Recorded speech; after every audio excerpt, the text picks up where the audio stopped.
And we're live. Thank you. And good afternoon, everyone. And thank you for joining us for the March 2022 monthly meeting of the Charlotte-Mecklenburg Planning Commission. Today is Monday, March 14th. And we will begin this meeting with our virtual meeting protocol reminders. Today's meeting is being streamed online in accordance with the state's electronic meeting statute. Requirements of notice, access, and minutes are being met through electronic means. The public and media may watch this meeting live on the Planning, Design, and Development's YouTube page. And we will now begin with some more virtual meeting reminders. Please be sure to mute your microphones when you're not speaking. Do not unmute unless you have been recognized to speak. To make a motion, please state your name before making a first or second, and all votes will be done by roll call. Please respond when your name is called. And we will begin with introductions. My name is Kiba Samuel, and I serve as chair of the Planning Commission. Mr. Vice Chair. Hello, my name is Philip Gussman. I serve as the vice chair of the Planning Commission. Thank you. Commissioner Barbie. Good morning, Erin Barbie, Planning Commission. Commissioner Blumenthal. Andrew Blumenthal, Planning Commission. Commissioner Chirinos. Good afternoon, Astrid Chirinos, Planning Commission. Commissioner Gaston. Good afternoon, Melissa Gaston, Planning Commission. Commissioner Ham will not be joining us today, if I remember correctly. Commissioner Harvey. R.J. Harvey, Planning Commission. Commissioner Kelly. Pete Kelly, Planning Commission. McMillan. Elizabeth McMillan, Planning Commission.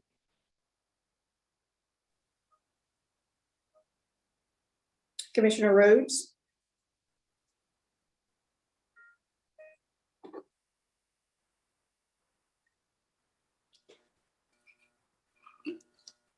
Commissioner Rhodes. Do I have Commissioner Russell? I'll come back to Rhodes if she's on. Commissioner Russell, I'm here. Good afternoon. Thank you. Commissioner Spencer. Sam Spencer, Planning Commission. Commissioner Welton. Good afternoon, everybody. This is Douglas Welton, and I'm a member of the Planning Commission. Commissioner Rhodes. Do we have Commissioner Rhodes?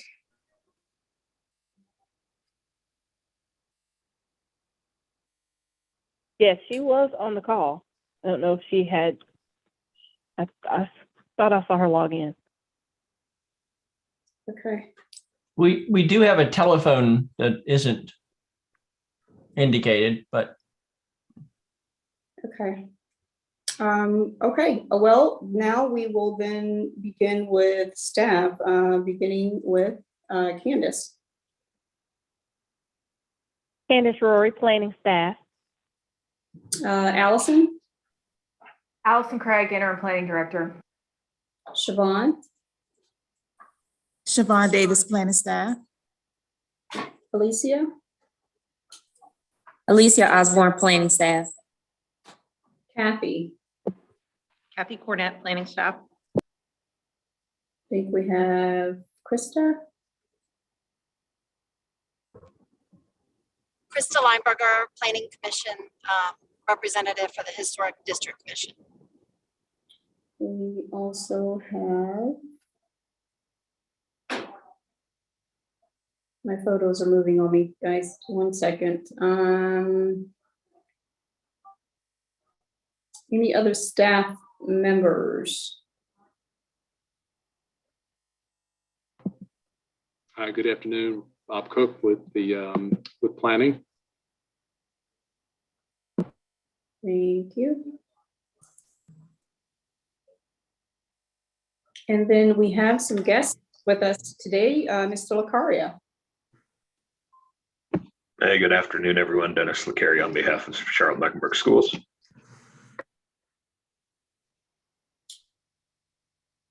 We also have Mr. Rodriguez. Good afternoon, everyone. I'm Agustin Rodriguez with the Charlotte Regional Transportation Planning Organization. Judy? Hi, Judy Dellert O'Keefe, in the Planning Department in the CRTPO division. Kendall? Hello, I am Kendall Clan with CRTPO. And there is someone logged in under a 404 phone number. If we could, Candace, do you have any idea who that might be? I do not. I just asked them to unmute so they can identify themselves. Hello, Courtney has a 4. This is Commissioner Rhodes. So sorry about that. I was talking, but I think I was muted by the system. Okay, and that's you, Courtney, on the 404 number? Yes, it is. I'm having some issues with my sound as soon as with my computer. So as soon as I can figure that out, I'll be on shortly. Okay, thank you so very much. All right, No problem. Thank you. So we have now we're at item number 2 for the minutes and reports. Does anyone have anything that they'd like to mention, make note of, discuss in the agenda packet? If not, may we have a motion, please, for the minutes? It's Commissioner Barbie. I'm happy to make a motion for minute approval from February 7th work session. This is Commissioner Welton. I will second. Motion by Barbie, seconded by Commissioner Walton. Commissioner Gusman. Aye. Blumenthal. Aye. Chirinos. Aye. Gaston. Commissioner Gaston. Aye. Thank you. Harvey. Aye. McMillan. Aye. Kelly. Aye. Rhodes. Aye. Spencer. Aye. Welton. Aye. Russell. Aye. Barbie. Aye. Chair votes aye. That passes unanimous. Thank you very much. And on to new minutes. Now, back in November, I believe we had a team member that we have become very familiar with at this point. Mr. Lacaria joined us to do an intro on CMS and how they tie into what we do, what falls under our purview. There were several commissioners who we all enjoyed the presentation, and it definitely piqued some interest there. So we wanted to have him back to kind of continue that conversation and answer some of those those other inquiries. So he's joining us. He took the liberty of making some space in his schedule today to join us. And unless someone else wants to add to that introduction, I will turn it over to Dennis now. Allison, did you want to add anything? Candace?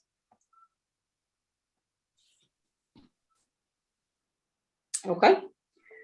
Mr. Lacaria, welcome back. Thank you, Chair Samuel. And members of the Planning Commission, glad to be back. Did provide a presentation, so I assume, or I need to pull that up. You have the ability to pull it up unless you prefer that I do so. Okay, I'm sorry, I misunderstood. So I will bring that up. So, my apologies for the delay in getting started. I can pull it up, Dennis. I have it ready if you want me to just do it. If you've got it, that'd be fine. Okay. Do that then.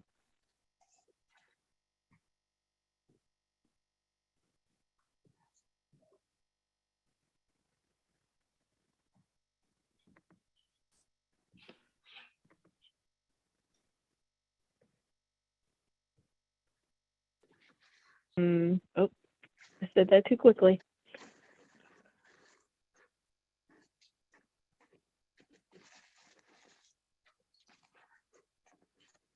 Must be a very big file.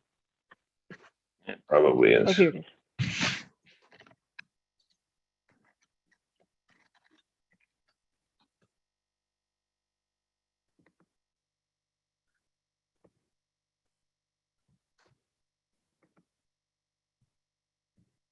Can everyone see it? Yes.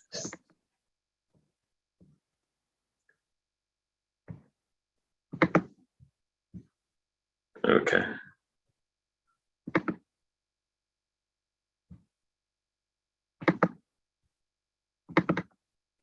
we go. Good deal. Let me see. I can share if that's easier. I apologize, everyone. Technical difficulties. Or we can just step. It's up right. Okay. It's up right now. Can you see it? If you want me to go ahead, go ahead. Sure. And so I just used the last presentation sort of as an organizing tool for the additional questions that came in. So we'll step through this, and this will help frame the other conversation that we had and tied into the questions that came from that. You want to go to the next slide, Candace, please. So again, this is all around how we get to a capital plan. Next slide, please. Next slide, sorry. All right, so capital needs assessment is what we're working through right now.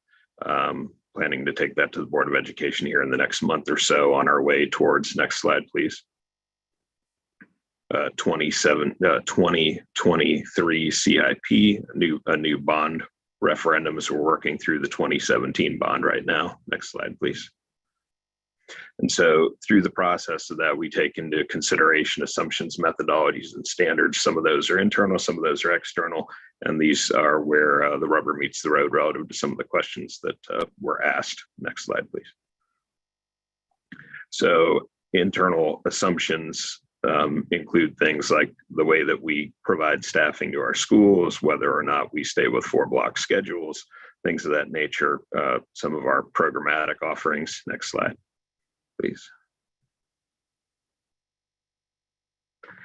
And then we move into things like methodologies. And so some of the methodologies that we have to take into consideration are current and future planning efforts by others, specifically city and the towns, and the cost of construction availability materials. And both of those tie into questions that were asked. So those are highlighted. Next slide, please. So we all know that across the country, the cost of non-residential construction has continued to increase.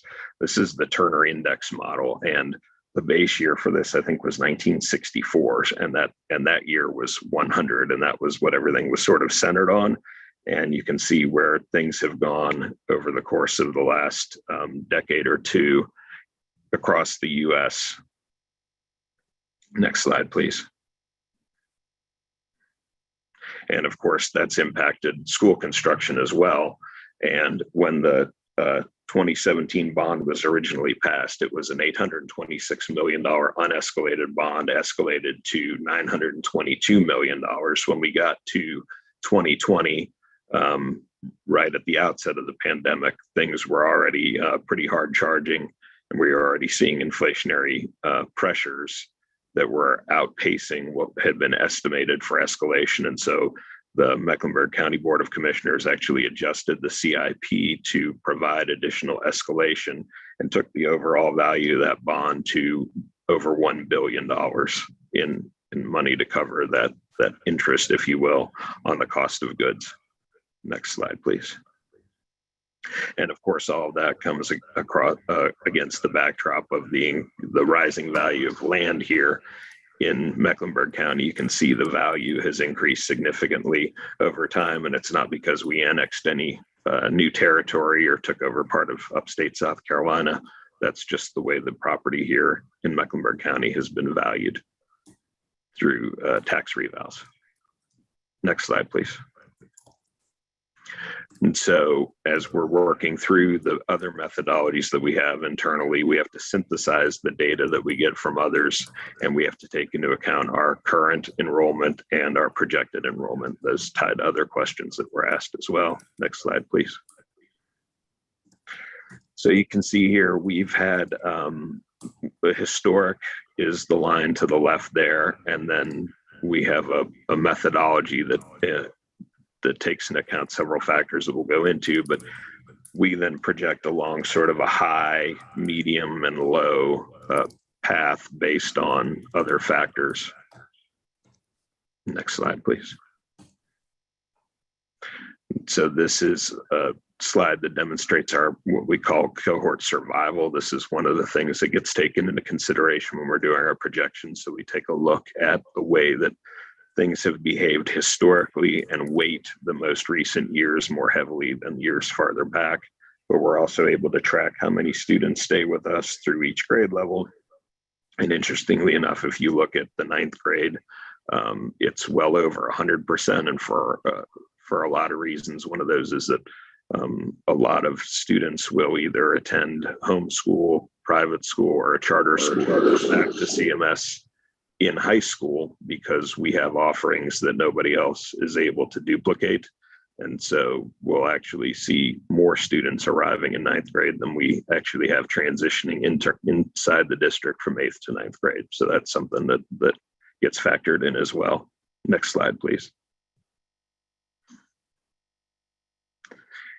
And so then that ties us into taking a look at the way that our schools are utilized right now.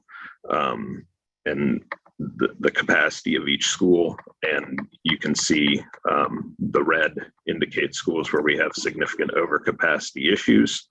And those are things that have not happened overnight, right? They're additive, and that's part of the message and part of the I guess the limitations of what we're all working with as we're dealing with petitions. So next slide, please.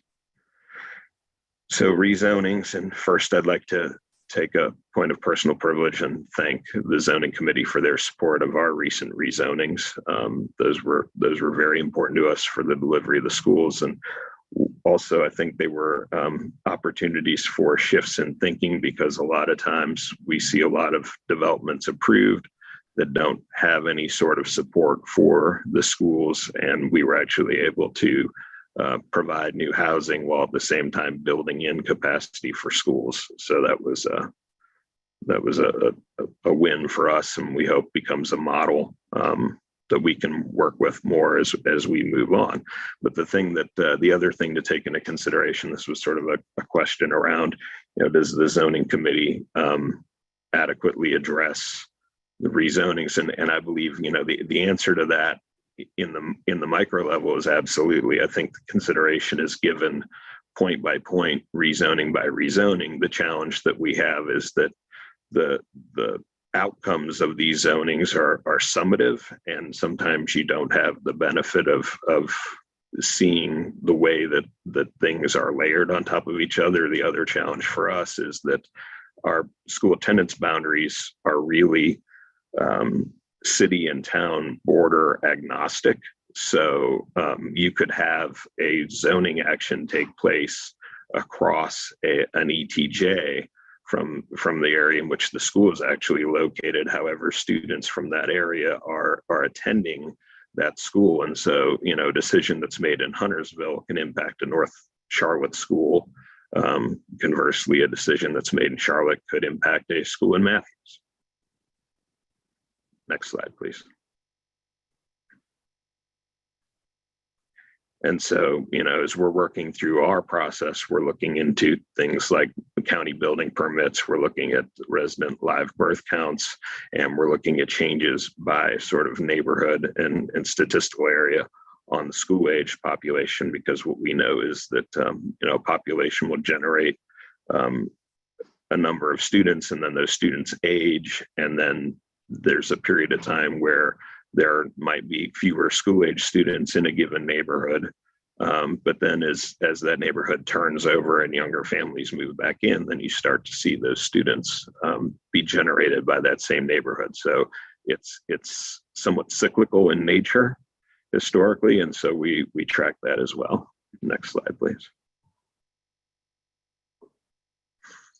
And so here, is an example of a rezoning that was just considered. And again, we had the great good fortune to be able to have the capacity built in for the school at the time that we were bringing the school on. And so that's really one of those pieces that we felt was considered by the zoning committee, and appreciate that. Next slide, please. And so in response to a rezoning petition, and I'm using ours as the example, our planning staff does generate sort of an adjusted yield. And the way that is applied is different housing types generate a different yield per unit. And so if you see there on the lower left, you see there's one factor that's applied for multifamily. There's a different factor that's applied for single family attached. There's still another factor that's applied for single family unattached. And so those numbers per unit are what generate our yields. And then that is translated into basically an additional number of students. We translate that into also an additional number of teachers, because that's really the utilization characteristic. And what we actually do is because we weight our staff to schools with greater needs, we have smaller class sizes, and therefore a school that has smaller ratio of students to teacher obviously will fill, because you have a greater number of teachers on the campus teaching a smaller number of students than a school that is structured somewhat differently. And so those utilization factors really are individual to the school rezoning. And middle and high school to absorb additional utilization by the use of having the teachers basically share classrooms. They rotate so that you have 4 teachers sharing 3 classrooms, because there's one period per day that each teacher doesn't have a class. They're actually in planning, and so they leave the room to do their planning, and another teacher floats in. It's called floating. Teachers to that classroom and teaches when it would otherwise be empty. And that helps us reduce the number of portables on site at a middle school or at a high school, but that's not something that's available to us at an elementary school. Now, I know that there are definitely some challenges to this data, not just in the way that it's presented, but just in the data itself, right? If you're looking at a decision point, you're going, well, this is already at 142%, and we approved this rezoning and it makes it 144%.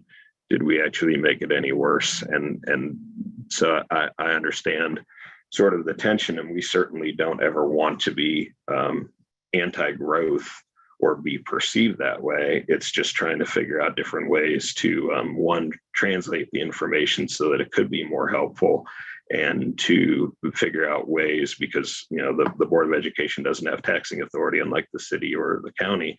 So how to try and true up those construction spends and the school construction starts, such that we can manage the growth. I mean, because I used to tell people I don't need a crystal ball for this job. It's really a rear view mirror.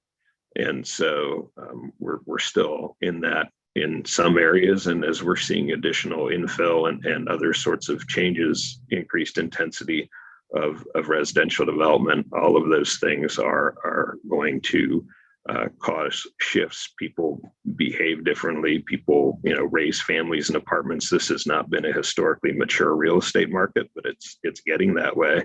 And so seeing additional students coming from multifamily and from single family attached than we have in the past, and adjusting those yield factors to reflect the way things are behaving, and especially in different parts of town, rather than trying to look at the geography as a whole, think all of those things can help us tighten up our response. But again, it almost has this sort of 164 to 165%. You know, what's the harm at this point in going up 1% in additional utilization? And it's hard to argue that. Next slide, please. So as we move through standards, we've got external standards. Next slide, please. And internal factors.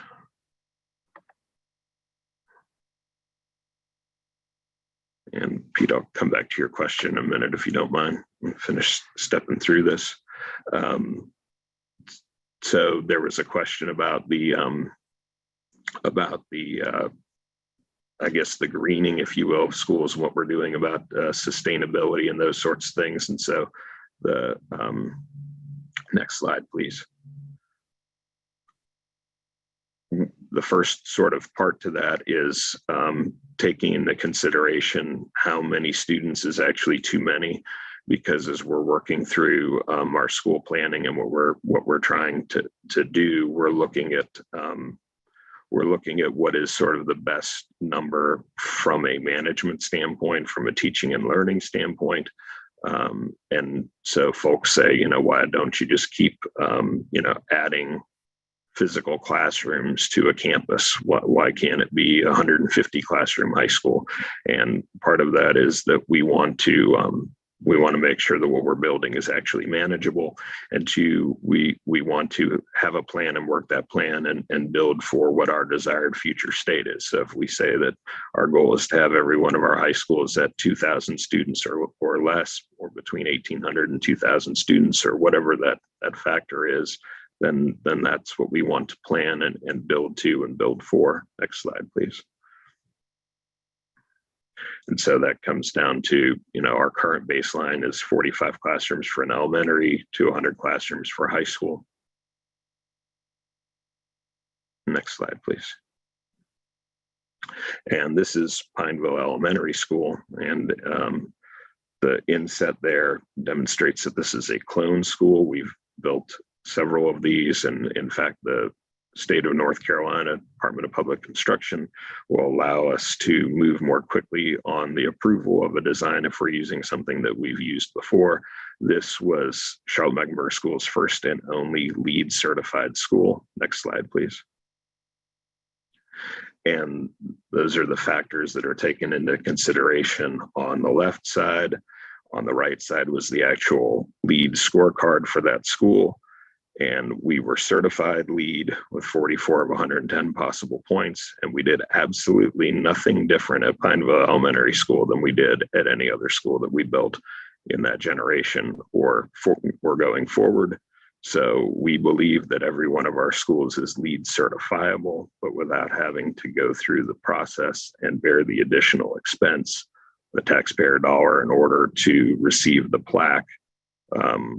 We have only actually improved our processes and things like our materials and our environmental quality and some of our innovation and other credits. So we and sustainability of our sites, I feel like we're at least par or better with Pineville with everything that we built since then. And Pineville was no different than any of the other schools that were built in that 2007 referendum going forward. Next slide, please. Also, just so that everybody understands that we have, you know, sustainability baked in.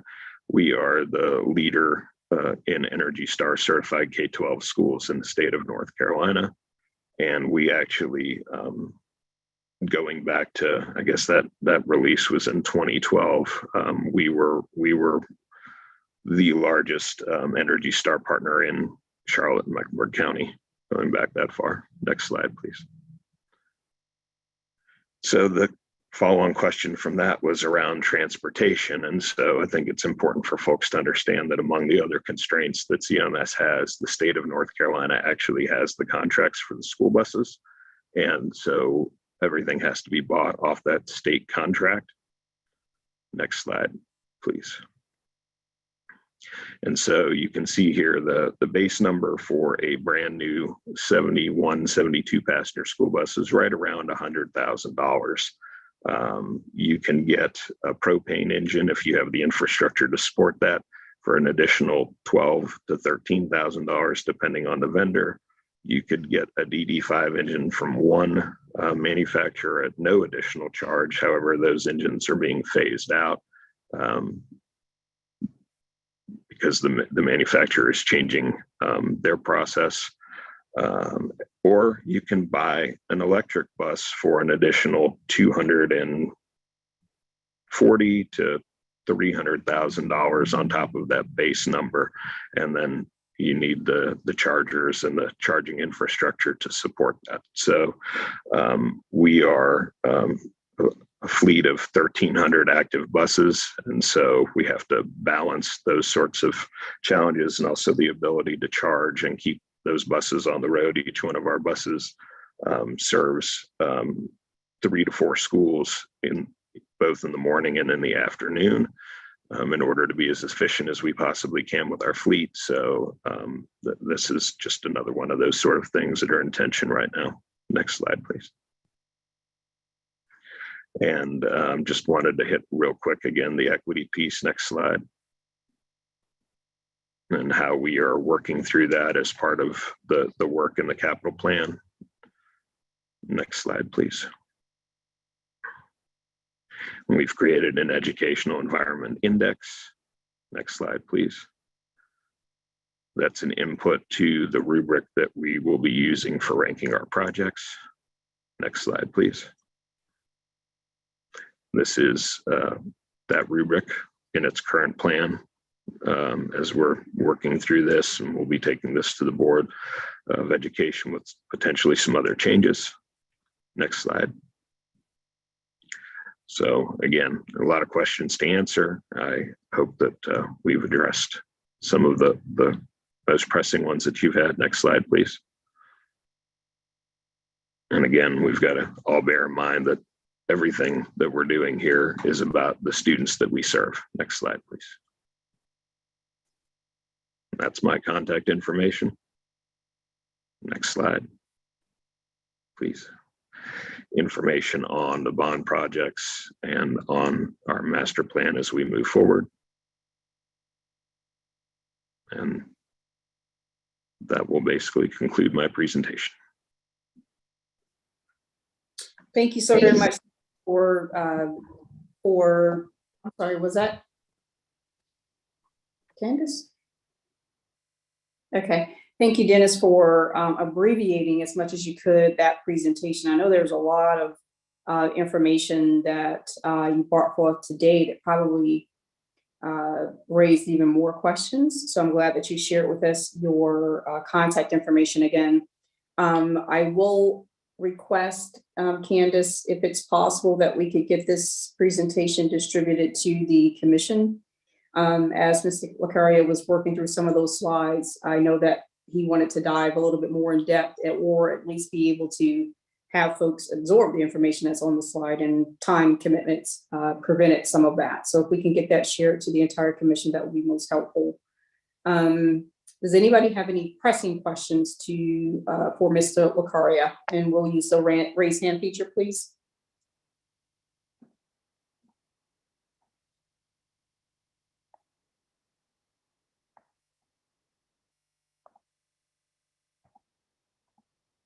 And I see no hands raised.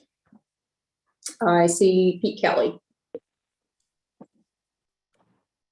Hey, Dennis, that was a great presentation. As you saw already in the chat, I put in a question because we're trying to understand one of the key variables is you plan for growth. This is a project going in. So really the delta isn't against existing, it's against forecasted. So are you showing those numbers against forecasted numbers or against existing? Today we're showing it against existing because, and again, that's sort of one of the challenges. You see that we had, sort of multiple ways to project, and the pandemic has only really blown up our ability to forecast right now. We'll know a little bit more as we know more. I mean, I think a year or two, but I mean, there's a whole lot of kindergarten kids who just didn't show up. So parents held them out another year, that sort of thing. So we'll not know the full ramifications. And part of the challenge that I've always felt is we put a projected number out there and people will take shots at it. So what we've tried to stand on is this is the scenario today, rather than getting into sort of esoteric or philosophical disagreements about whether we're over projecting or we're, under projecting. We have stood on this is the way it actually is. And if this were rezoning were to be approved and it were to open today, this is how it would impact that school today. But I think that's absolutely something to take under advisement and think about as we try to improve the process. Yeah, I only comment because it is a challenge in the zonings and it's a cumulative effect. And so with your capital plan, having factored in growth and replacements and expansion, it's really a delta against your plan. And that's really what the question, part of the question that's coming to the zoning committee is, how does this change what you were expecting and therefore where you would have already in your capital plan? And maybe that's part of the way to split the hair a little bit, is to talk about what's actually funded, right? If it's not open, but if it's in land and it's funded, because otherwise, right, it's a fairy tale until the county commission agrees to put it on a referendum. So, but if we could, where we do have funded projects, I think that's an important consideration. Thank you. Commissioner Wilton. Dennis, I will just piggyback on a little bit of what Pete just said. Over the last couple of years with doing zoning, honestly, 100% means nothing. It means absolutely nothing. And is there the possibility that we can simply get rid of the numbers? I think that would be more useful than deciding whether they're against projected or forecast or whatever. If you can simply say, this will work within what we have planned at this moment. And it won't push us past a breaking point. Again, I think when people see the numbers, everybody's hair, gets on fire once it's a triple digit or a 3-digit number. And, decisions have to be made. And if those were gone, I think it would be better than a fire extinguisher. So, I mean, I would just put that out there. Again, people are reacting to the target. And once a measure becomes a target, it is no longer a good measure. Simple as that. So that's all I have to, to kind of piggyback on what Pete said a little bit. Thank you. Thank you. Thank you, Commissioner Wilton. And I see no other hands. And Mr. Wilton, can we get the hand down for you, please? And I have Commissioner Spencer. Hey, Dennis. Well, so first off, we've been having this conversation for how long? I feel like I have to disagree with Douglas's assessment a little bit because someone can misinterpret a statistic or use it for their own purposes doesn't mean it is wrong. And for me, when I've always thought that we should have more information from CMS, specifically because when we started working with Park and Rec more and got specific asks, requests, things that were qualitative in addition to being quantitative, I think that helped a lot. And I think that there are certain, there are projects over a certain threshold. I totally agree with Douglas. If something's under an acre, or, you're rezoning 2 acres residential, it probably isn't really helpful to talk about school numbers, and we usually look past that, and the city council looks past that. But it is helpful for long range planning, and it's definitely helpful for major developments when we are looking like something like a Ballantyne Reimagined, the River District. Knowing what the impact on schools are going to be with a major project is really, really important, because I do think that we continue to run into adequate public facilities issues. And it's an important job that we do, which is balancing these competing interests, where we know that, for the sake of our affordability in our housing market, we have to build more units. But we want the school system to be able to serve all of the students that we're going to generate. So I like having that. I'm more important than anything, though, Dennis. I'm really happy that we're speaking with you more, because I think that this has always been an important relationship. And as I leave Planning Commission, I'm really happy to see it grow and increase our communication.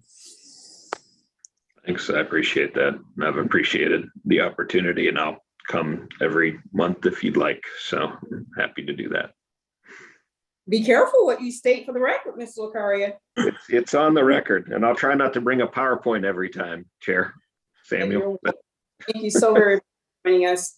And I'm sure there will be some follow-up questions. So when Candace forwards us that contact information, please forgive if you get bombarded. We appreciate your time today. Happy to. Thank you. Thank you. And we will, I think Allison may want to do this intro as we move to our next agenda item.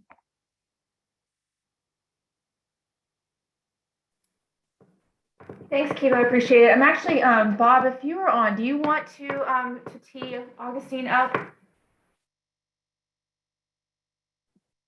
Sure, I can do that, Allison. Thanks, Bob. I'll be happy to. Good afternoon, everyone. I'm Bob Cook, Division Manager in the Planning Department for the Regional Transportation Planning Division. And we serve as staff support to the Charlotte Regional Transportation Planning Organization, the Metropolitan Planning Organization for the Charlotte area. And our presentation today will be conducted by Augustine Rodriguez about our Beyond 77 corridor study. This was adopted by our policy board in January. It was a highly successful event, and I think Augustine will be talking about it, about that success in a number of ways, but we're very proud of the successful public involvement, excuse me, that took place. And he'll go over some of the details about the plan, and a lot of emphasis will be on implementation, because that's the phase we're moving into now that the study has been complete, and the implementation phase is now beginning. So with that, I'll turn it over to Augustine for details. Augustine? Good afternoon, everyone. Thank you both for that kind introduction.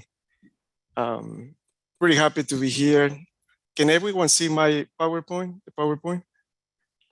I lost everybody, by the way. Yes. Yes. Thank you. Yes. So you're seeing me. I'm glad that you're all seeing the PowerPoint, but I don't see anybody. so bear with me. Again, I'm Agustin Rodriguez, the Transportation and Planning Engineer for the CRTPO. And I thought I came here before, but I just learned this morning that I did not present it to this commission in the past, which is unfortunate. The good news is that it's better to be late than never, right? Showing up for an important task.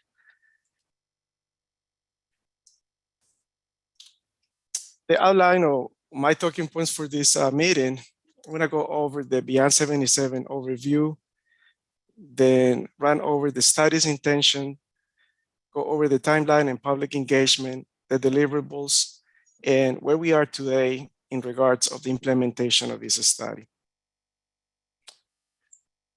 And for the overview, we created this video. So I'm gonna share this video.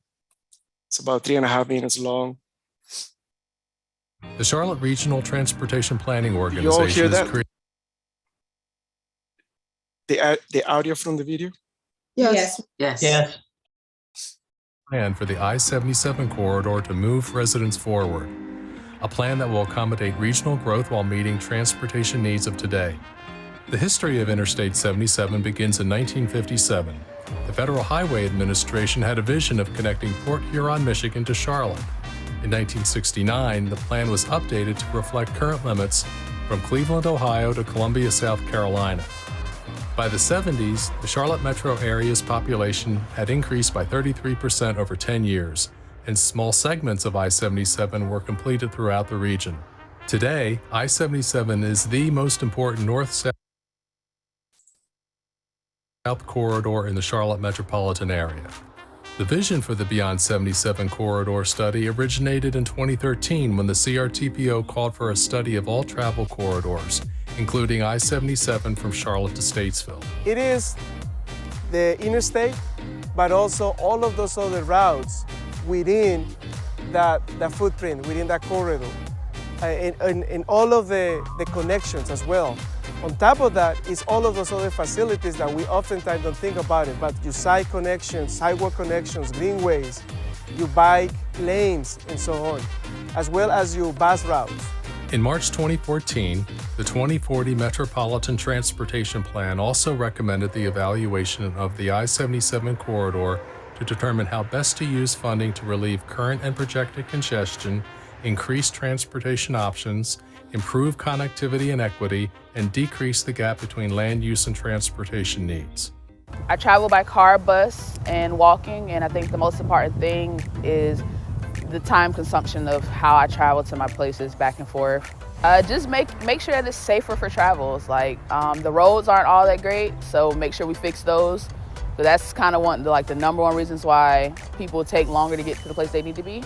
So basically just fixing the roads to make sure travel time is shortened and that travel is easier for people who got to get around. Mass transit is huge. I think the light rail is a beautiful thing that we do here in Charlotte. I don't think we do it for the size of the city.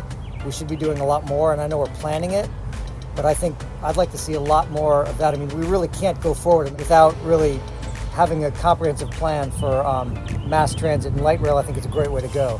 The study's outcomes will strengthen the multimodal network surrounding the interstate by providing a toolbox of effective strategies, policies, and programs that will guide future mobility for our diverse communities. But beyond that, we want to be able to use technology and planning and the data that we get from this study to make better decisions and better informed decisions about the transportation infrastructure in that corridor so that we can get more bang for our buck, so that people can choose to live and work closer together and can bike to their work or can bike to a park and ride for a bus or walk to a park and ride for a bus, so that the modes become more complementary and more efficient and more sustainable. To review the preliminary list of recommendations that your input helped us to create, visit beyond77.com. You can sign up for project updates and be notified when the final recommendations and action plan are released.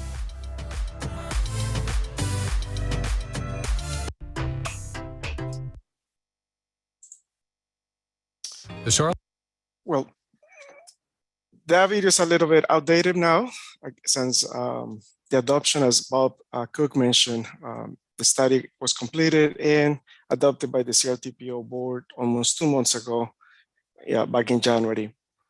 I want to quickly emphasize on the Beyond 77 intentions. So the study was about developing a comprehensive set of solutions, strategies and solutions that long-term, short-term to long-term vision for the corridor I-77. And the third item was to identify new and innovative ideas to approach the challenges and the problems in the corridor. This was not about your classic or typical corridor study in which you focusing on widening the highway, essentially, or the interstate. It was also not about evaluating the managed lanes, also known as toll lanes, either the existing or future lanes by NCDOT. It was neither, again, about widening or identifying new projects along I-77. However, on that third one, we do have some projects identified outside our typical list of projects, whether it is the Metropolitan Transportation Plan, the 2050 plan, or by NCDOT and other stakeholders, such as CDOT. Timeline of Beyond 77, we begin in January of 2020.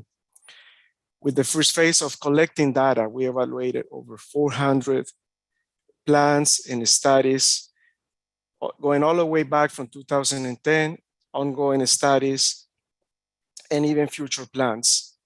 And then in the summer of 2020, we begin the analysis. We begin analyzing and processing that data. Everything that we have collected during that first phase was evaluated over the second half through the first quarter of 2021. And then in the spring or April of last year, we began our solutions phase. And on that phase, we came out to the public with the initial list of recommendations. That's also when the video that you saw a moment ago was also created to supplement the push for feedback of the initial set of recommendations. And then finally, our last phase, phase 4, started on October of last year and finished with the adoption in January. And that's when we settled on the final recommendations. Throughout this entire process, we had a elaborate plan with the public. We started, in fact, in late 2019 with a marketed strategy and plan on how we were going to approach the community and the public in general. And with that, we saw huge success where we got over 25,000 survey responses. We held over 20 events, or we held 20 events, 3 of them before COVID-19, the remaining of those are all virtual meetings. We had over 400 participants through these 20 events. That excludes committee members. So this is just exclusively people from the community.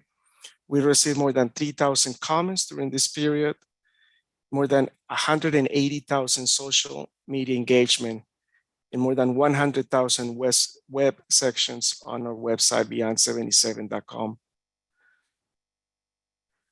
And I'm highlighting this because, again, a lot of these recommendations from both the data collection through the analysis of that data to the creation of the initial list of recommendations was not only done in-house with the consultant team, with our committees. We had 2 committees, one with technical representatives and the other one with elected officials representatives throughout the study area.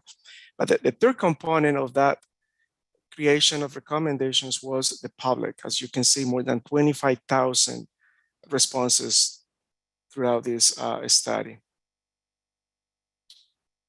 And with that, we finally got our final report and deliverables.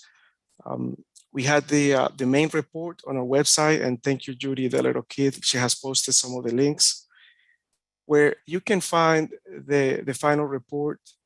This report was put together with the mind that anyone, not just transportation professionals or planners and engineers, but elected officials and anyone pretty much should be able to look at this report and understand the basics, the high level 10,000 foot about this study. We also have a series of appendices, in total 12, and that's more aimed to give the details on many of these studies, methodologies, and the things that happen behind the scenes. So some of the things that you don't see in the report, quote unquote, what the professionals will be asking about some of the sections, for instance, about the need and assessment evaluation process, which is chapter 4 of the final report. So there are many of the chapters in the report, they're high level. They provide you with a 5 to 10 page executive summary, if you want to call it. And then to find more information and the details about those specific chapters, that's how we come out. We created the appendices for. And then on top of all of this, we also developed 2 online applications or online tools. The first of that, we call it the SUIT, or the Strategies User Implementation Tool. That I have a slide later on to go in more details, as well as the second tool, which is the FAST, Funding Alternatives Solutions Tool. And again, I will go more details on both of those tools in a moment. The bulk of the recommendations can be summarized on this table.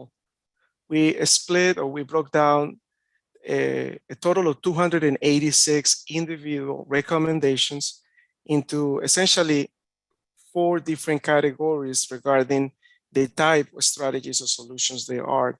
They fall either under policy, program, technology, or project implementation, your typical project, construction project. They're also broken down, but the project team, believe to be the time frame that you could start that individual strategy. We've broken down, as you can see, those 4 time frames ranging from immediate, short, medium to long term. And you can see the years beneath that. At the moment, we focusing our efforts on the implementation aspect. As you can see at the bottom, we have 15 recommendations for that time frame. That means there are 15 recommendations that we believe can be initiated right now. There is nothing that we have to do. There is no prerequisites or items we have to be doing before we can get to those. We're also taking a look at the 56 next recommendations to see which one of those, because you can see the time frame starts next year, 2023, to see which one of those recommendations can start earlier.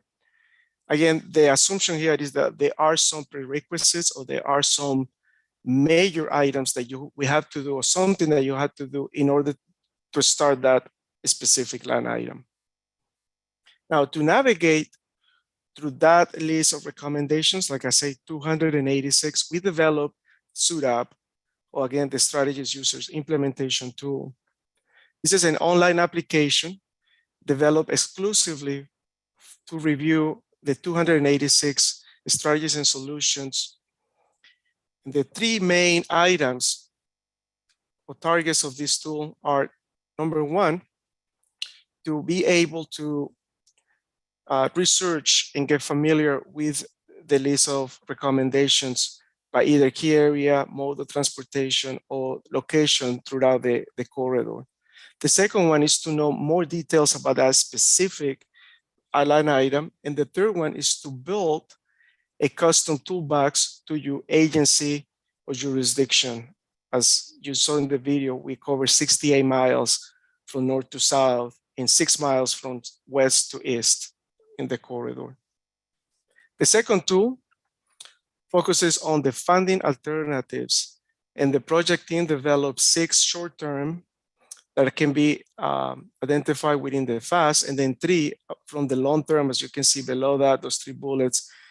And that is exclusively in the report. The main reason for that is because at this point in time, they're going to take a good amount of work and time before we can do anything on those 3 long-term recommendations for funding.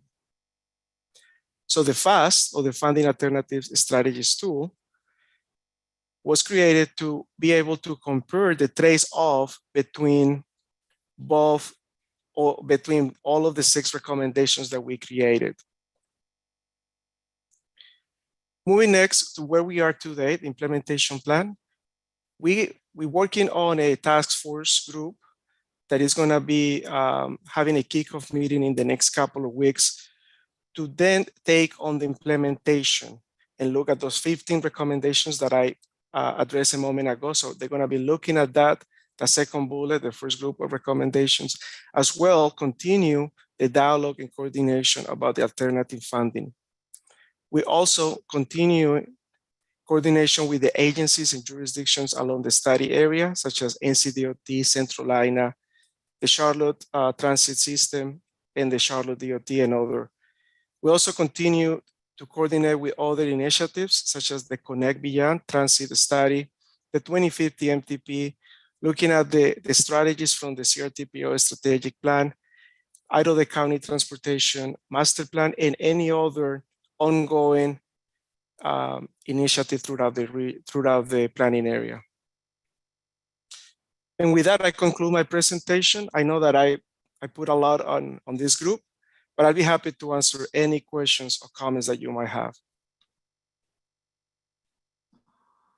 Thank you so very much, Augustine. Do we have any questions? We'll use the raise hand feature, please.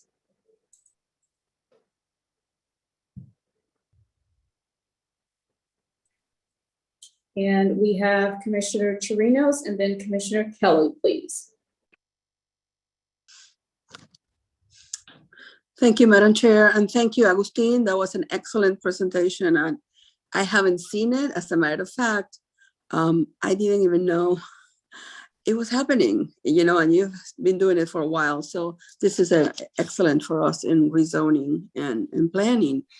I just wanted to find out, you had an amazing response, 25,000 to that survey. The people that you surveyed, what was your methodology? Because people that use a lot of our, 77, there's so many people that are moving back and forth, they're essential workers. How did you engage the essential workers that have 2 and 3 jobs in our community? And how are they able to engage? Because they're the ones that move the most back and forth during the day and during the evening, and used 77 and beyond. Do you know how you engage those that part of the population? Yes. Is that Astrid? Is that how you pronounce your name? Yes, that's a great question. So I mentioned, let me go back. I mentioned that we were able to conduct 3 events in person. That was right before COVID-19. So we had a marketing / public engagement plan in December of 2019. And because of COVID, we had to, pretty much redo the entire plan. Nonetheless, we spent, in our plan, we kept radio advertisement. We went to some of the radio stations in Charlotte. We also included different groups. So we did presentations on Telemundo in Spanish. We went also to the news on TV, podcasts.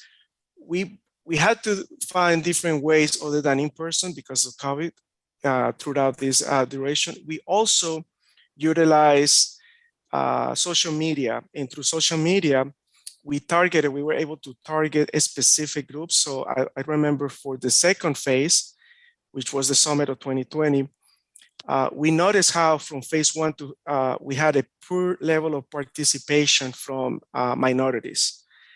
And so on phase 2, we changed our plan, or we slightly modified our plan on social media, for instance, to target specific groups that we felt were not participating. So with social media, as you all probably are aware, you can I don't know the terminology, but you basically can target specific people that will be getting some of that media. So for instance, we weren't getting too many participants that were single mothers. So we target those through social media specifically. We also weren't getting too many young drivers, people between ages 18 and 25 participating through this, and so on. So we made a list, basically lessons learned from what happened during phase 1, and start applying those lessons learned for the next phase, and the same between phase 2 and phase 3 to try to identify those groups, and always capturing those their input as well. Did that answer your question? It answered part of my question. I appreciate it. I'm hoping that, as you actually mentioned, some of those, the group, which is single mothers, childcare is a huge challenge for a lot of the writers in our community. Where do they, what do they do? I mean, that's one of the biggest obstacles and challenges.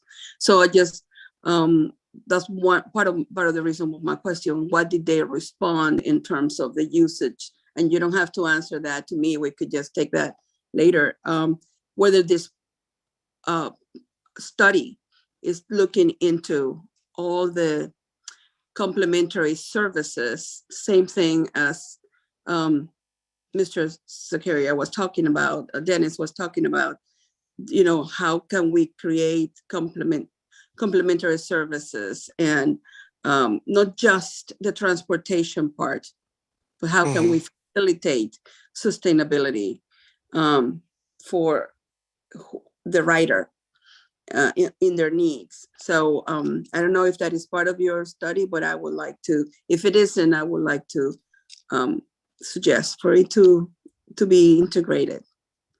Absolutely.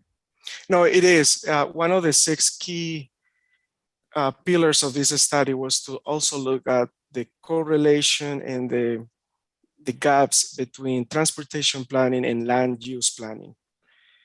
And anything related with basically what this group does, the Planning Commission. So from rezonings, from land development incentives, and so on. So you will find in that list of recommendations, if you look at our report and the website, the application, you will see a section, a category for policies.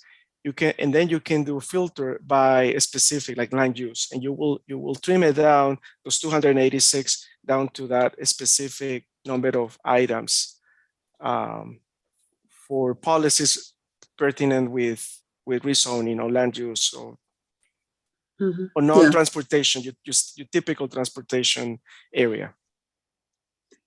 Thank you very much. I just want to make sure that since it goes beyond, that we integrate a holistic approach to these solutions as opposed to just the transportation part of it, so that we could see the rider as a whole,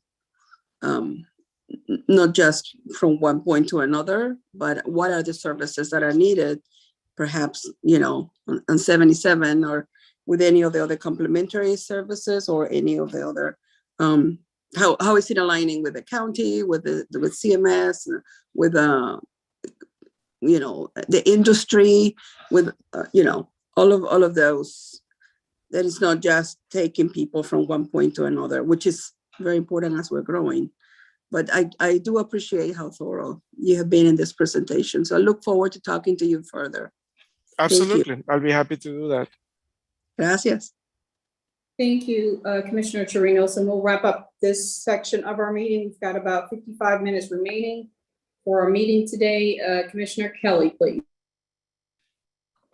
Yeah, Augustine, great presentation. Quick question, if you could give a couple examples of the 15 projects that are current, are your short term, so that people get an idea what this project really means in implementation, because if it's not about widening 77, what are examples and what are the benefits that you think those 15, some of those 15 are providing to the community? That's a great question, Commissioner. Let me go back to this table. So right now, all of those 15 in the immediate term, there are policies and programs. Let me start with that. We don't have any projects. We do have 40 in the next section or time frame, but right now we don't have anything in the technology or the project implementation. The reason for that is because of funding. And the second reason, or a couple of reasons, the second reason in many instances, because you don't have a policy or a program that can fund any of these ideas that are in those next segments. So really, a lot of those 15 that we have right now in the pipeline of the immediate timeline, they are to set up the stage so then we can start working on some of these technologies and projects later on in the list of 286 items. So I do have a couple of examples right here. So this is the immediate. You can see the PM1. So policy to strengthen the Charlotte Regional Alliance for Transportation is one. Another one, the connected and autonomous vehicles, technology policy development, and so on. So all of this is policies and programs that currently do not exist. And they need to be created They need to be discussed before we can actually implement or assign any dollars. And then they become a project, a construction project. Does that answer your question, sir? Thank you. It does partially, just as an example of in the future, helping people to understand how this would actually work.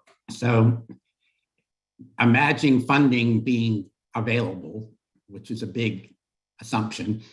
What are the types of projects that, give an example of a project that you would see coming out of this implementation and how it would benefit the community? Yes, sir. And I could provide you some of those examples. However, they're gonna be in the medium to long-term time frame. So one example could be, just come out to my mind is some of the projects on the parallel routes on I-77. So we do have or have identified some critical projects, for instance, on NC 115 on how to complement some of the already projects that are on the MTP or NCDOT STEP process. Some projects on South Tryon, on South Boulevard sections. So there are projects, but again, they either complement existing plans or they won't happen until we're able to find the funding for them, or to have items in place such as the connected and autonomous policy development. So there are a list of, I think it's near to 50 technology, and they all have a construction component, but they won't happen unless we have those policies in places or programs in places that can make it into a reality. Thank you. Augustine, thank you so very much for joining us today and the rest of the CARPO team members. For folks who have follow-up questions who want to contact you directly, how might they do that? Thank you. Yes, I'll be happy to. Yeah, you can reach me out directly to my email. You can also visit the beyond77.com, and we do have a section to submit an inquiry or question. And Candace Rohde, she was my predecessor as CRTPO. She'll be happy to provide you with my information. And last but not least, I'll be happy to come to your presentations and do a similar presentation to any other organization or your particular organization, if that's the case. Thank you so very much. Again, we thank you for your time and look forward to hearing back from you guys soon. Thank you. Thank you. Alicia or Allison, I think you guys are going to tackle that agenda item. Thank you.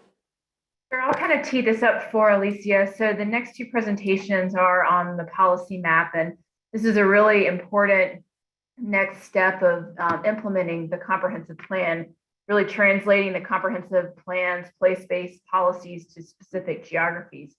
The team has been working very hard over the last year and even longer than that to get to this point. They've done a number of listening sessions, one-on-ones with members of the community. And Lisa's going to walk through just the different phases of engagement and what we've heard throughout all these different phases. So we're nearing the end of this process. We went to TAP today. We're here before you as well today. And the team will go to Planning Committee to get a recommendation for council, which we're requesting council adoption on the 28th. And so this presentation will be in two parts. We'll start with Alicia. She'll kind of talk about engagement and what changes have been made in advance of the council vote. And so then we'll hit pause and hear your questions, and then we'll shift over to Kathy, who can then talk about what happens after the plan is adopted, because certainly the work will continue. We'll continue to get more granular in terms of the different place types in the map and the needs of the various community through the community area planning process. So with that, I will turn it over to Alicia.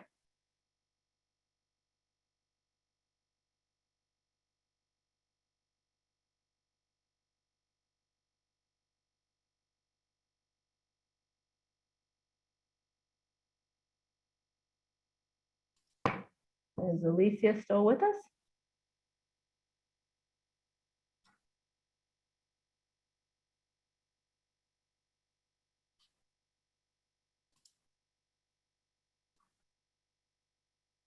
Yes, sir.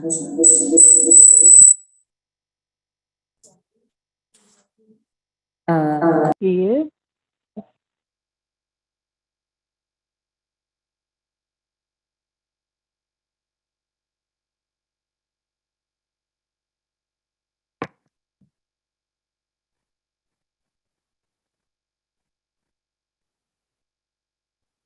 Alicia may be having technical difficulties. We're working on it, Ken. There you go. Can you hear now? Yes. Oh, great. So thanks, Allison and Planning Commission for allowing us to have this opportunity to share about the policy map. As Allison mentioned today, my part of the presentation is really about kind of a trip down memory lane to talk about where we've been in terms of engagement and how the map has changed in response to some of our engagement, not just externally with our residents in the community, but also working really closely with our partners to make sure that our planning initiatives and our vision align with the goals and objectives within the 2040 comprehensive plan. And then Kathy will talk about the second half about next steps. All right. Okay, so here's the schedule and process for the policy map. Again, it shows that we started developing and testing the policy map while we were still working on the comprehensive plan. Actually testing the policy map and the place types as a tool started back in 2015, actually. So for some time, our team has really been refining and testing this tool and to make sure that as we move forward, this is a tool that works for our community and that aligns with the goals and objectives within the comprehensive plan, and definitely a more streamlined implementation tool for our community and staff as well.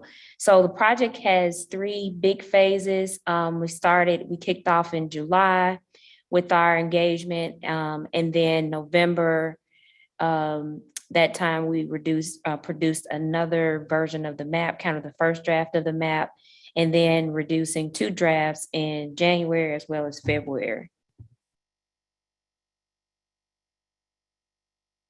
What is happening? There's a delay. Phase 1 engagement really started in July, where we kicked off the process by providing a community-wide survey. And this phase of the project was really about education, about how place types can be used as a tool to map the goals within the comprehensive plan.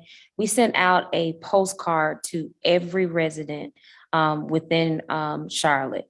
And so everyone received a postcard that shared about the project, how to stay engaged throughout the whole schedule with our website information, and also soliciting their input on desirability of place types. What types of places do you live, work, and play in, and what should be around them? And that information was helped to provide direction on the mapping methodology and how we can place those designations to meet the goals within the comprehensive plan. Second phase, we received about 960 comments within this phase. And as I go through these slides, I want you all to really pay attention to how the numbers decrease in terms of the comments received.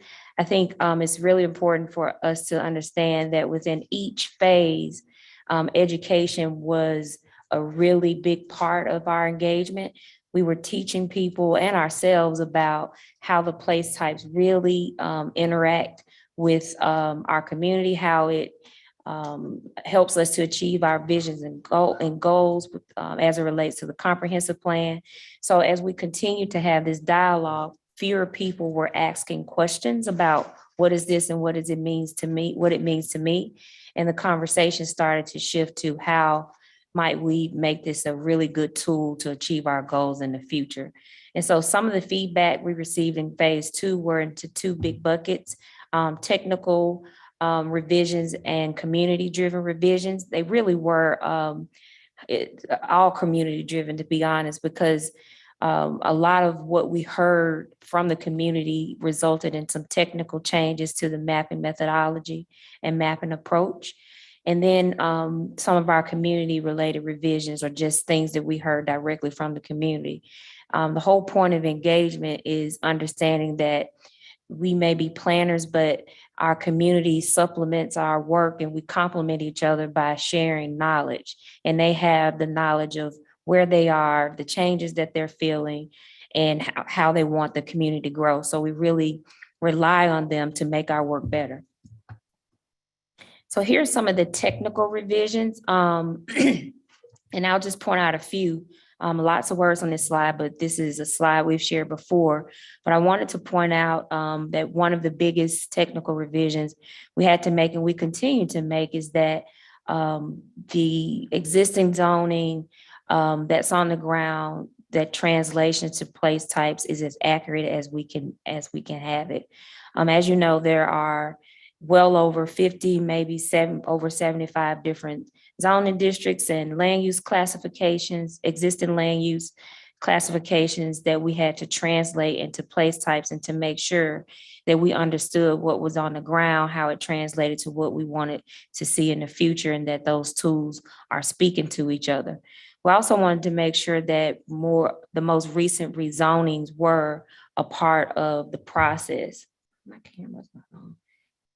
The most recent rezonings were a part of the place type map. And so we wanted to make sure there was some consistency as zonings are approved each month, that the map actually reflects those rezonings. Another thing that we wanted to point out in terms of the technical revisions is the preservation of existing neighborhoods. It's quite the balancing act producing this map, preserving neighborhoods while accommodating growth in our neighborhoods and in other areas. So it was a lot of balancing that we had to do in this methodology, and I think we did a pretty good job. Our first cut at the maps, but also understanding that there will be revisions in the future. Some of the community-driven revisions or things that we paid close attention to were around how the place types interact with historic districts. What's really important to understand is that the policy map does not absolve historic districts. That is a zoning regulation, and the policy map does not supersede those. So just having that conversation and make sure that the neighborhoods understood the role of the policy map and as it relates to historic districts, that's a conversation that we continue to have today as well. Another thing too, I wanted to call out as part of our major revisions was increasing the opportunity for neighborhood 2, more intense residential leading up to our transit station areas, and also making sure that as we propose neighborhood 2, we were being more contextual as it relates to the historic district as well. Another thing to note is that we wanted to make sure that we preserve the opportunity for jobs, and as well in our manufacturing logistics place types, and think about how as those types of areas are evolving in our community, how can the innovation mixed use place type respond to that evolution. So the second draft of the map, we received about 688 comments. Again, notice the number decreasing over time, the longer that the map's out there. We're working with the residents and our partners to refine it and get it more consistent and in a better place. Some of those major revisions and some of the comments were around place type palette, really just increasing that understanding of what uses are incorporated into a place type. So a lot of that conversation was just education and getting people on the same page and understanding that the place type designation that they have really accommodates the use that they think wasn't in there. The other two big buckets of comments that we received were very parcel specific. Residents or property owners asking for a different designation that than what the map was showing, and oftentimes it conflicted with the goals of the comprehensive plan. And then the other bucket of comments were around traffic related comments that we share with our partners in Department of Transportation, and then also Unified Development Ordinance related comments. There were some comments in our process. And so we understand that a lot of the conversations that we're having on both the UDO team and the policy map team, we're making sure that we share those comments with each other and have discussions around resolutions and how might we address them in an intentional way. So although folks come to our process and speak about the UDO, we make sure that they understand that our UDO team has received the comments as well as the context in which the comments were made so we can address them appropriately. So the final map was released on February 21st, and we received about 200 comments on that particular map. This is an interesting number because a lot of those comments were repeated comments and comments from the previous drafts. And so in terms of newer comments, we were able to accommodate or recommend those final changes. And I'll walk through a bucket of those in the next couple of slides. So here's some of the outstanding comments that we are continuing to work through, but have not incorporated them into the map.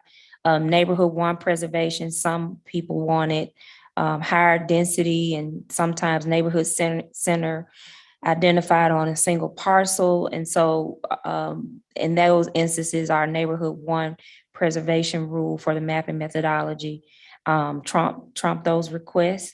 Again, parcel specific requests for changes in the map. There were some concerns or questions around our campus designation, which is a place type that really looks at our large campus type of institutional uses like universities, hospitals, and then also some schools, smaller schools, or other uses like large churches. And so there are some conversations internally that we're having to make sure that that campus designation aligns with our zoning district. So we're continuing to have those discussions as well. And then I mentioned the zoning comments, making sure that we align existing entitlements with the expected or future place type. And then also making sure that if a rezoning occurs during this process, that we recognize that in the policy map as well. So here's a snapshot of all the phases of engagement all together. And as you can see, the trend of the comments significantly decreased within each phase of the project. And that was simply because we were having those really hard conversations, those one-on-one meetings where we weren't doing most of the talking, but that the residents or whoever had a concern were doing the most of the talking, and we were having dialogue around those concerns to get a better understanding of what happens in this process and what plans to happen in the future when we begin our community area planning. So of those 200 plus comments that we received, we are recommending amending about 88 sites or specific parcels or areas for the recommended final draft. Where you can find those specific comments or specific changes, they are provided in the 2040 policy map briefing book as a table. And so it has, here's the comment and here's how we address it, why or why not within the map, the policy map. We had to do it in both places because this is a map, so most of the comments are spatial. So we wanted to also make sure that we provided those comments and whether there will be a change or not on our online map application. It's the third layer of the policy map because we wanted, if you just started the process, you can go on the online map and see all iterations of the map and the comments for each process. So everything is available to anyone, no matter where you are in the process. You can still see the information and track the evolution of the changes and our thinking as we went along.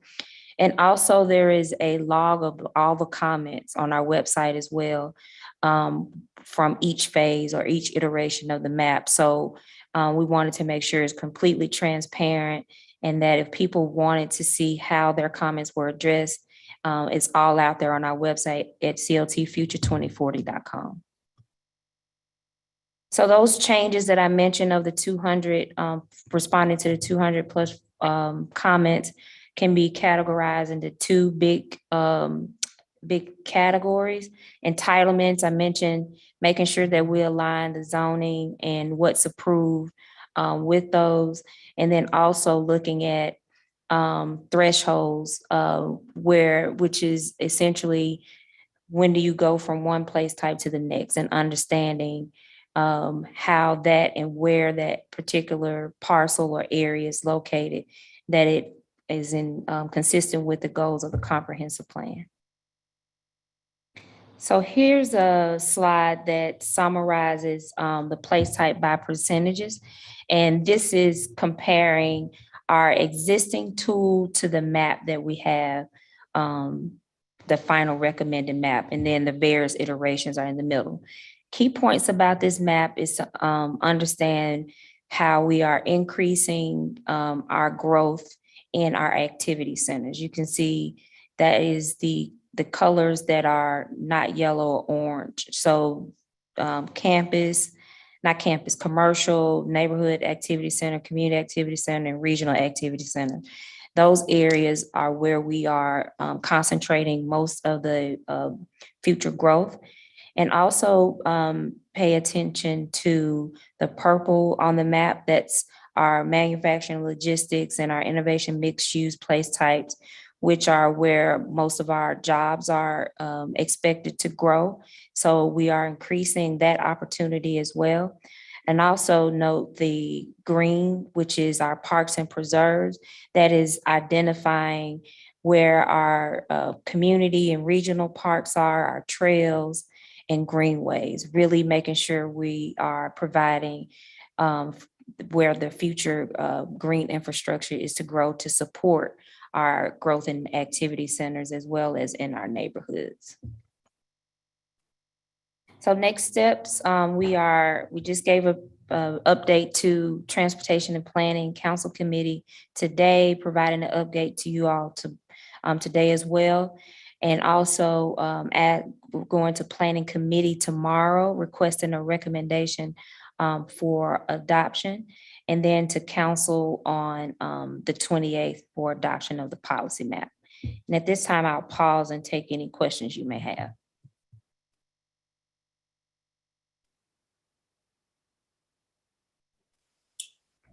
We'll use the raise hand feature, please. I see, unless Commissioner Kelly, that I'm assuming that is not an old raised hand.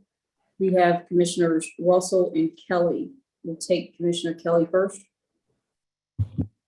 Thanks for the update. One quick question. I know that one of the challenges because of COVID has been getting out to the community in person.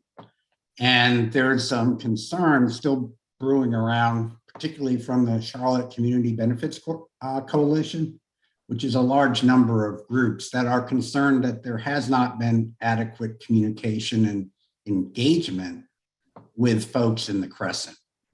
And in particular, they believe that lack of communication is going to put that section of the city in a disadvantage going forward. I just curious how you would respond to that. I think you've received it as an email from the Community Benefits Corporation. Thank you for that question, Commissioner Kelly. And yes, we did receive an email from the Community Benefits Coalition, and we've also been meeting with members of the Community Coalition since that email.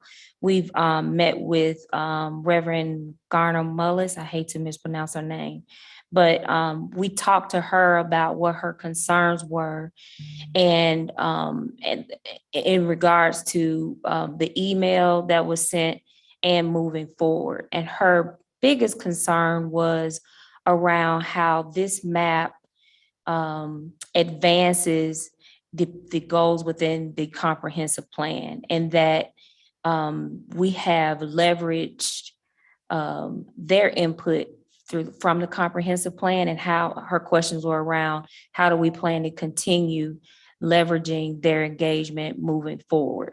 So we had a really good conversation about that and talked about the community area planning process, in which Kathy will talk a little bit more about. And I think we're at a better place, maybe not, I won't say a good place, but a better place than we were in understanding that this is a very large initiative in terms of the map, and the level of granularity and specificity that the neighborhoods would appreciate more happens at the community area planning process. And so once we talked about that, I think she understands and feels a little bit better about the path forward. And we also have been working with Dr. Sylvia Biddle-Patton, all these hyphenated names, Dr. Sylvia Biddle-Patton as well. And she too shares that concern and spoke at the council comment session. And what she has been doing is helping us to connect to neighborhoods. So it's not just about saying there's a concern.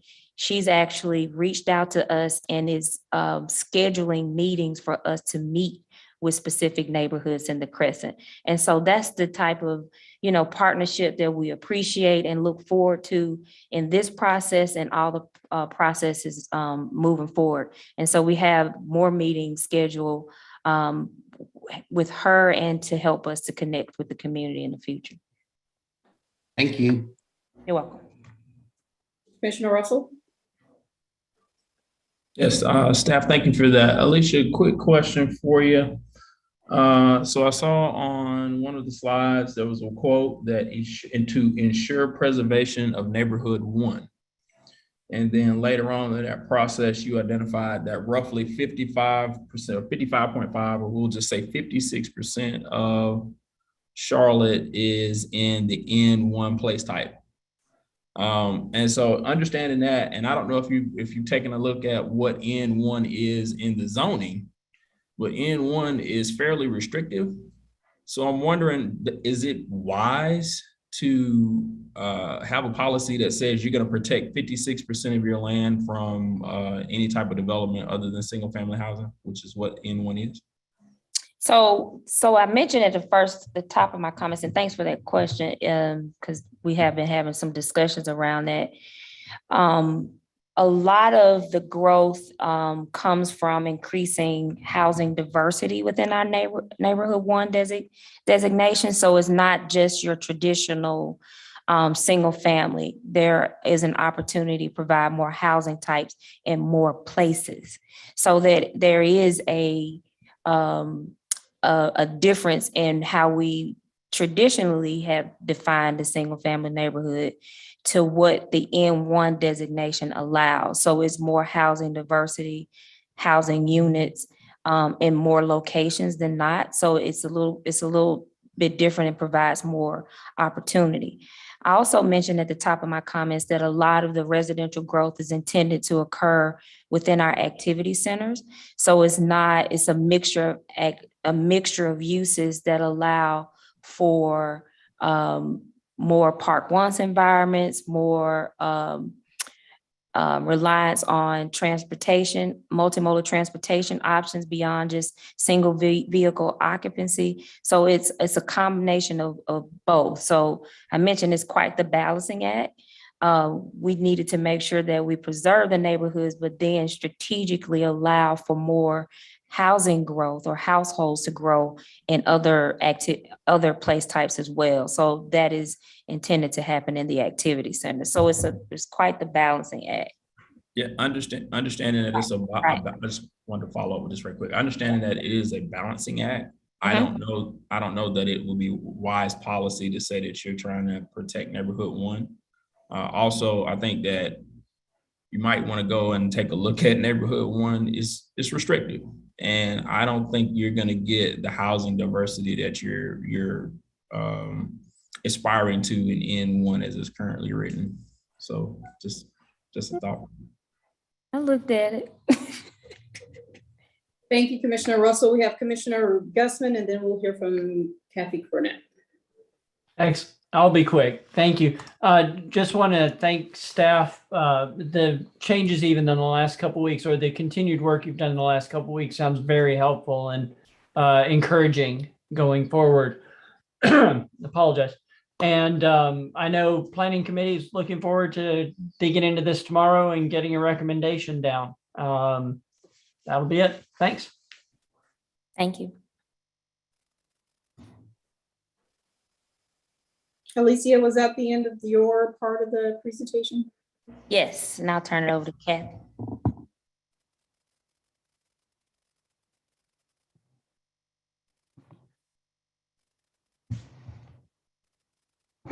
Great, thank you. So as Alicia mentioned, the same presentation material was given to Council Committee earlier this morning.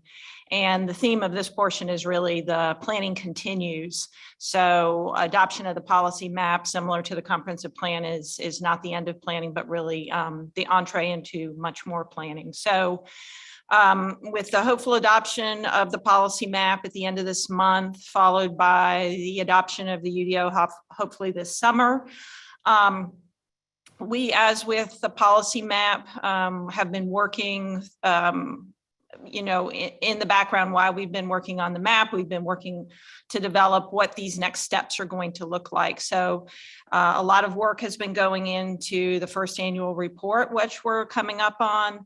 Also, we plan to relaunch the Community Planning Academy, which I know quite a few of you participated in. We've probably had, I think, maybe 4 graduating classes of that. And we have lots of ideas about how to grow that particular program, but we want to relaunch it first and continue that community engagement and kind of growing planning outreach through strategic partners. And then also launching the Community Area Planning Toolkit, which is a component that's outlined in the comprehensive plan. And then very importantly, initiating the community area planning process. And we hope to do that late fall or early winter. And I'll talk a little bit more about that in a minute. And then that will be followed by alignment rezonings. So just to kind of rehash kind of where we are, a tentative adoption date at the end of this month on the 28th. And then there would be sort of a 3-month grace period before the map actually goes into effect. And when we're saying that would be July 1st. And so that'll allow us time to kind of align all of our processes and train staff and all of those things. At that point, our current land use tool, so the adopted for future land use tool that we've been using, would be retired and then replaced by the 2040 policy map. And then this map will be used as the adopted land use policy guidance. So remember, it's land use plus. It contains the land use component plus the form components and much more. That will be used to help guide rezoning decisions and capital investments. And then, as I mentioned, very important, the future planning initiative. So we will continue to monitor and track progress. Figuring out, we have an implementation dashboard that's being developed, the annual report component, and all of those things will be used to kind of as a check and balance of, are we meeting our targets? Are there things that need refinement? And that includes both the comprehensive plan and the policy map. So neither of those are stagnant tools. And then also supporting other planning initiatives. So we've said all along that the policy map is not the end all be all. It gets the community to the same level playing field.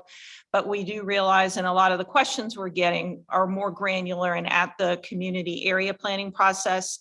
And then we have other types of planning tools that are in our toolbox as well. So the community area plans, again, that's one of 4 different types of plans, starting with the broadest being the comprehensive plan, which is the guiding light. And then there's several other strategic and sort of functional plans. Many of those are going on right now or have just recently been adopted. The community area plans will allow us to look at those 15 planning geographies that are outlined as part of the mapping process, and go into more detail on some of the pieces that folks have been asking about and wanting to look at. So we intend to start those again late fall, early winter. And just to remind you, so some of you may not be familiar with what our area plans contain, because we haven't done them in quite some time because we've been working on these efforts. But they have very similar pieces to both the comprehensive plan, the policy map, the project initiation, and working with the community on all of these different pieces. And there's robust community engagement just at a smaller scale. So it kind of, there are common issues throughout our community, but they may play out in certain contexts within our community a little bit differently. So it allows us to look at the more targeted needs of specific areas in our community. And these are some of the elements that would go into those as well. And then we know with 15 geographies that we will not be able to tackle all of those, even though we might like to at one time. There has to be some sort of prioritization. So these are some of the key prioritization criteria that are outlined in the comprehensive plan. It's very similar and plus adds some additional components to the prioritization that we were doing for area plans back a number of years ago. But you can see really it focuses on really understanding that, again, that plans that you do are snapshots in time. Our communities are organic and growing constantly, and there's all kinds of unanticipated changes that can occur. So it looks at all of those components, and additionally to that, it would look at access of equitable growth framework measures. So the access to amenity, goods, services, housing, employment, all of those things, populations vulnerable to displacement, environmental justice issues. And it would use place types as the organizing tool for those conversations. So just to recap as the next steps, again, the map goes to council. It goes tomorrow night, as Alicia mentioned, to planning committee for a recommendation to council. And then we'll go to council on the 28th for action. The UDO will take the same route this summer.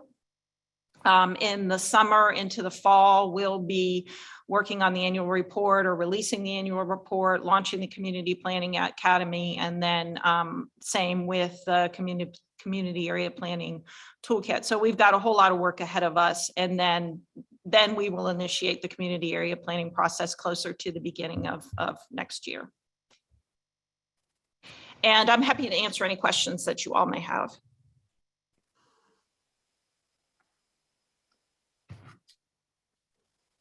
So I will encourage, before we take questions, and so that we can end our meeting on time today, if there's anything that is pressing for Kathy to have to answer today, definitely keep your hand raised. Or your question, as mine might be more fitting for Alicia. But anything that is not pressing, but that you want to continue to discuss, I think we have readily available staff members here to answer those requests, comments, concerns, walk through that information with you offline. So again, if your question is or comment is pressing for the matter of the day, please keep your hand raised. And I see Commissioners Kelly and Russell. We'll begin with Russell this time. Thank you. Thank you, Kathy. Question. It's been my experience that during I was involved in an area plan here about 5 or 6 years ago. We had good community input, and I thought we came up with a pretty good plan. But that quickly got derailed when we realized that the plan does not include any changes to the zoning. So there were some realities that we ran up against as a community when dealing with developers. So I'm wanting to know, through this new run of community area plans that you're going to be doing, are you also going to include changes to zoning or some zoning powers in that process?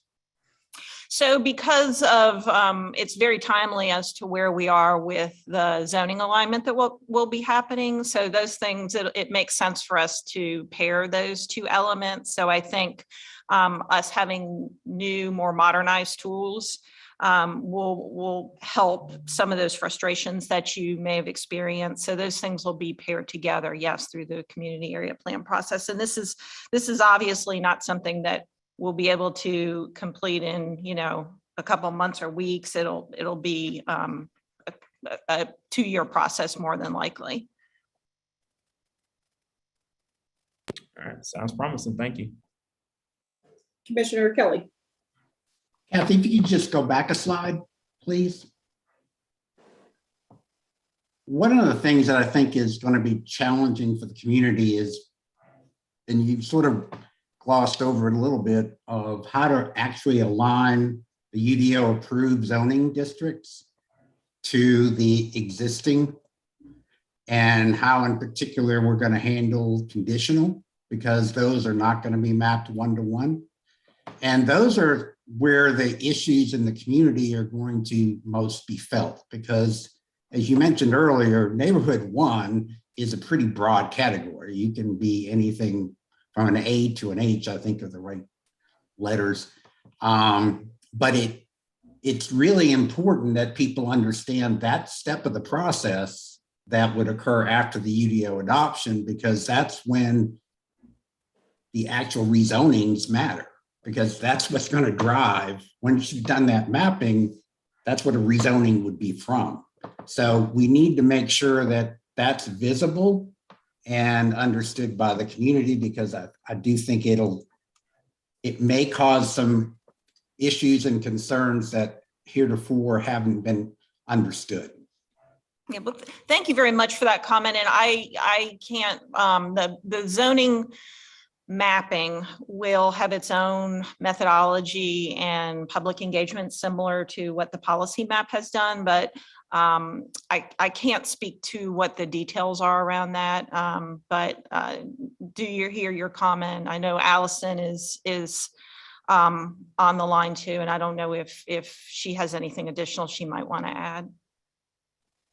Kathy, so the first step on the zoning piece of it will be that the zoning districts of today will translate directly to the zoning districts in the UDO upon the effective date, not the adoption date, but the effective date. And so you can look at table 3.1 for that. The conditional zonings will not translate, and that is something that we'll tackle at a later time. The other alignment rezonings that will be coupled, I know Commissioner Russell asked about this too, how the alignment rezonings will fit in with the community area planning process. The policy map community area planning teams and the UDO teams will be working hand in hand on that. And then how we address conditional rezonings that are in place today, that will be probably a little further down the road, and we'll certainly have plenty of time for further conversation on how that's done. Thank you, Allison. Just as a quick follow-up, trying to put it in timetable with this chart, when would you actually see that mapping occurring? And because until that detailed lot mapping is done, it won't change actually the rezoning process. So you won't be able to change from A to B if you haven't already translated to the new zoning types.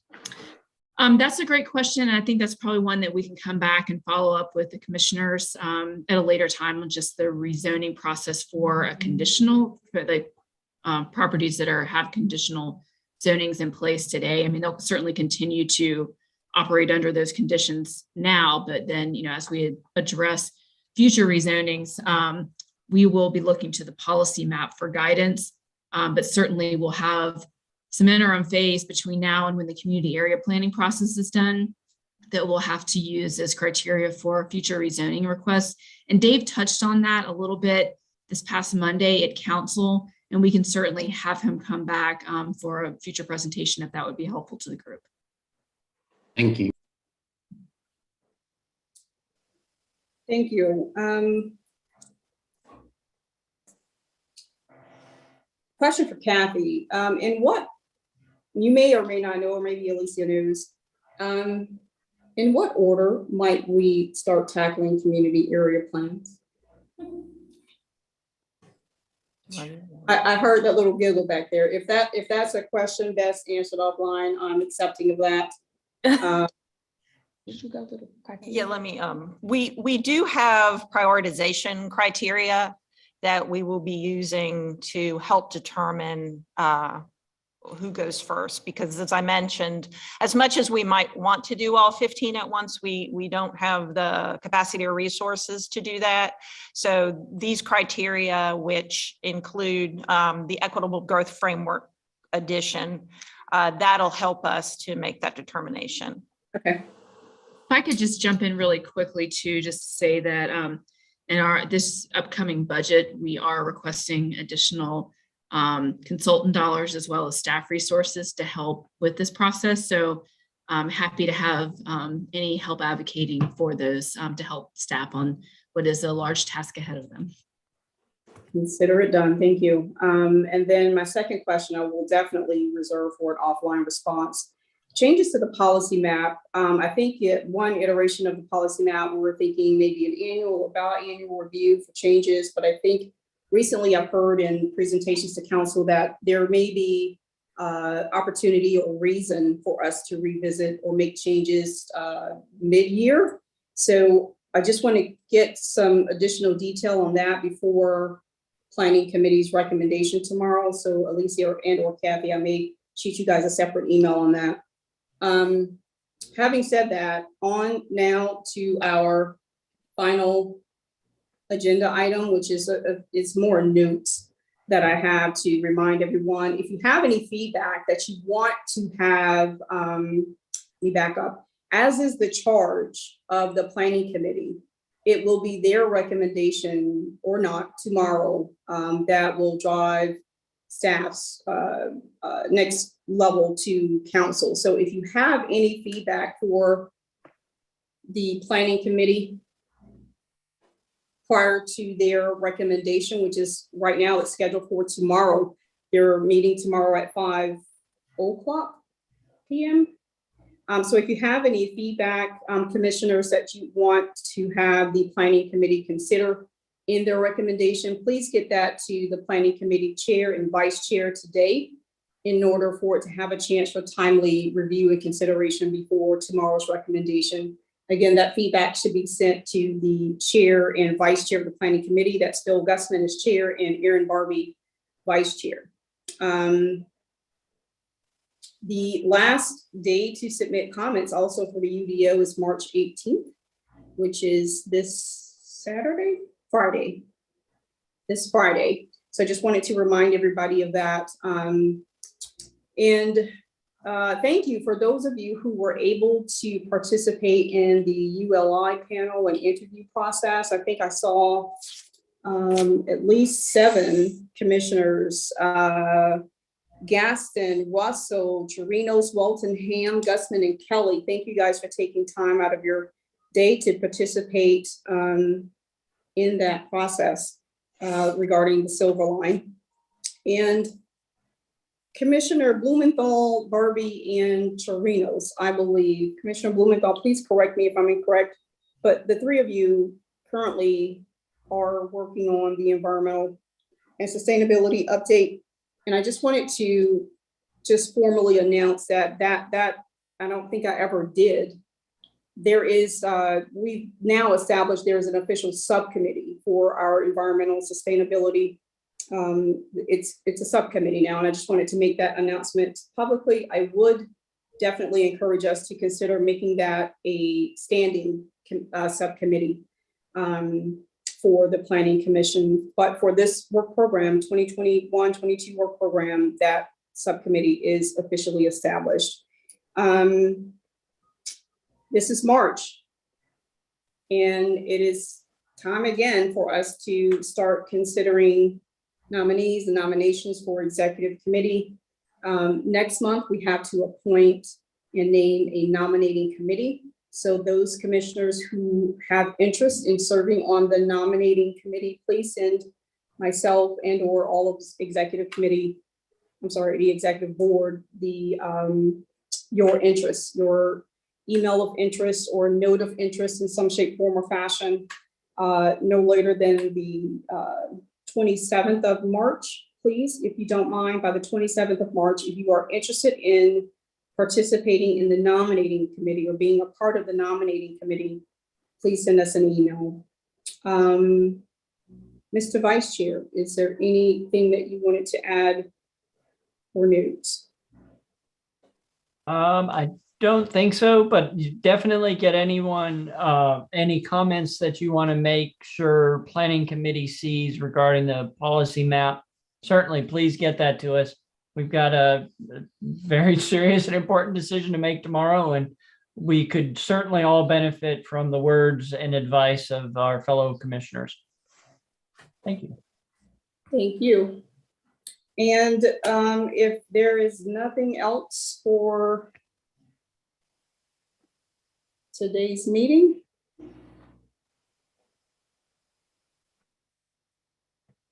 motion to adjourn. Anybody? Somebody? Motion to adjourn, Gusman. Happy Pi Day. Oh, thank you. Wow, it sure is. Look at that. Thanks, Phil, for the reminder. So motion, and I believe Commissioner Barbie unmuted to second that motion. Second. Thank you so much. We'll consider that unanimous, and I'll bid you all adieu for this Monday. Thank you. Have a great day. Thank you. Have a good one. Bye. Bye-bye. Thank you.